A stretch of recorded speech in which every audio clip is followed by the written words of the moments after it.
Dans le prime des Supercross Battles de The Voice diffusé ce samedi 20 mai, Noshka a été éliminée de l'aventure face à Misha.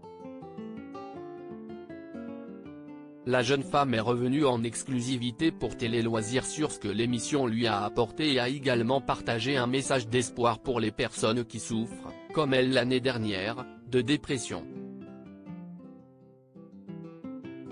Dans le prime des Supercross Battles de The Voice diffusé ce samedi 20 mai, Noshka, de l'équipe de Big Flo et Oli, a été éliminée face à Misha, le talent d'Amel Bent.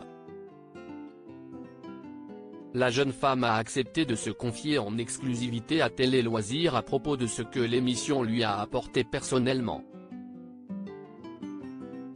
Elle a évoqué sans tabou son hospitalisation l'année dernière à cause d'une dépression et a tenu à partager un message d'espoir aux nombreuses personnes qui en souffrent également. C'est important que les personnes qui sont dans le même état que moi il y a un an se disent que l'on peut s'accrocher à la vie, nous a-t-elle expliqué. Je ne savais pas du tout ce qui allait se passer après. Noshka revient sur son hospitalisation Télé Loisirs. Vous dites après votre élimination que The Voice vous a beaucoup aidé à avancer et que vous vous sentez plus forte maintenant. L'émission vous a-t-elle permis de sortir de votre cocon? Noshka, je pense que j'ai beaucoup évolué. Cependant, j'ai toujours un peu mon cocon, parce que pour moi, c'est difficile d'interpréter des chansons qui ne sont pas les miennes. Je suis davantage moi-même quand je chante mes propres chansons.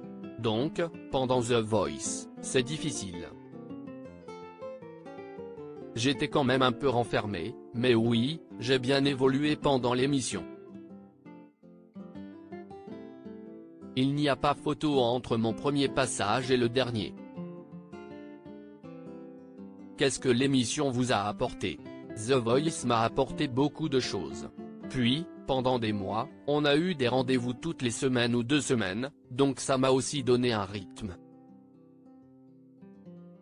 J'avais quelque chose qui me tractait et ça m'a fait beaucoup de bien. Ça a été un fil conducteur pour vous pendant plusieurs mois. Il y a un an, j'étais hospitalisé. Je ne savais pas du tout comment j'allais gérer mon année. Du coup, The Voice, j'y ai participé en me disant que ça allait me faire un projet et que j'allais un peu m'accrocher à la vie. C'est un peu sombre ce que je dis. Rire, mais ça m'a vraiment permis d'avoir un rendez-vous régulier et une expérience extraordinaire. Tu en apprends plus sur toi-même et tu rencontres des gens. Acceptez-vous de nous parler davantage de votre hospitalisation?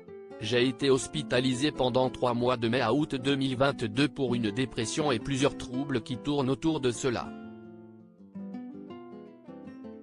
Au début, je ne savais pas du tout ce qui allait se passer après. L'hospitalisation m'a redonné goût à la vie, plein d'inspiration, j'ai écrit plein de chansons, puis j'ai pris confiance en moi sur plusieurs aspects. Le projet The Voice est venu au même moment.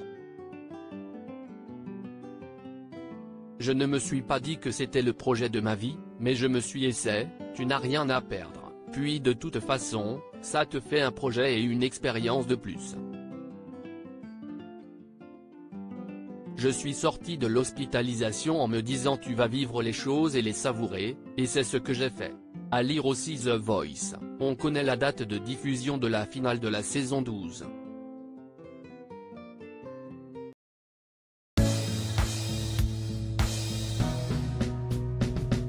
But there's all times through the rough times